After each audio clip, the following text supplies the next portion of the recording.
एक गांव में मोहन नाम का एक किसान रहता था।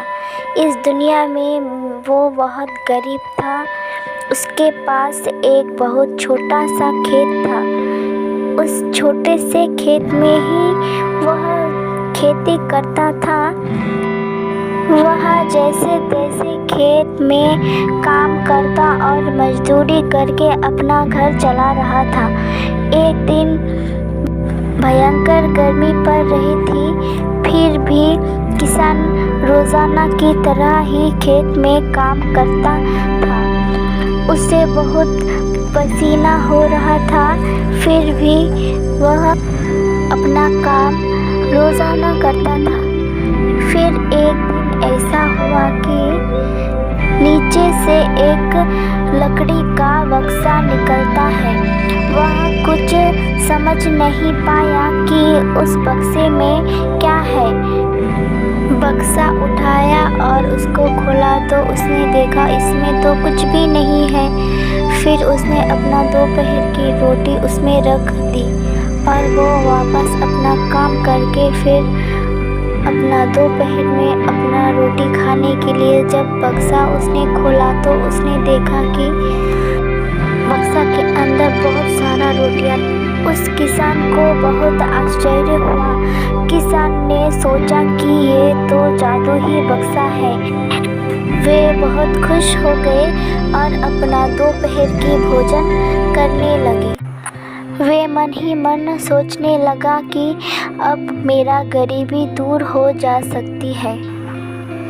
मोहन शाम में अपना खेत का काम करके घर जाने के लिए अपना बैलगाड़ी में जादुई बक्से को लेकर अपने घर की तरफ निकल रहे थे। घर पहुंचते ही जादुई बक्से को खोलकर देखा। उसके अंदर जो भी वस्तुएं रखो वो कई गुना बढ़ जाता है।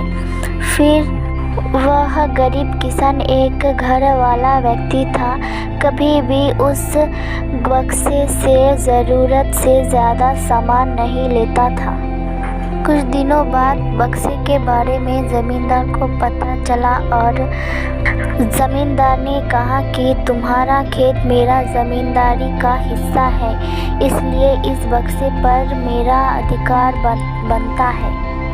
ऐसा कहके बक्सा छीन लेकर अपने घर जाके बहुत सारा पैसा सोना निकलवाता है बक्से से और मन ही मन बहुत खुश होता है। इस बक्से के बारे में राजा को पता चल जाता है और यह सोचता है कि अगर वो मेरा हो गया तो वो मेरा बहुत काम आ जा सकता है। फिर उसने ज़मींदार को बुलाकर उस बक्से को उससे छीन लिया। फिर ज़मींदार को धमकाया और अपने घर से निकाल दिया। फिर उस बक्से में बैठकर देखता है कि कई गुना राजा बढ़ जाता है। यह देखकर राजा बहुत चिंतित होते हैं और ये कहते, हे भगवान, ये क्या हो गया। फिर सब गाँव वालों को पता चलता है कि राजा कई गुना बढ़ गया है। अब उसको पहचानना तो बहुत मुश्किल है। उसने सोचा कि सबको एक साथ बुलाकर हम लोग तय करेंगे कि असली राजा कौन है। फिर सब बोलते हैं कि ये तो बहुत मुश्किल है ये असली राजा को पहचानना, हम लोग नया राजा बनाएंगे। ये सब देखकर मोहन मन ही मन बहुत दुखी होते हैं और सोचते हैं कि अगर मैं उस दिन उस जादुई बक्से को नहीं निकालता तो आज दिन नहीं देखना पड़ता था।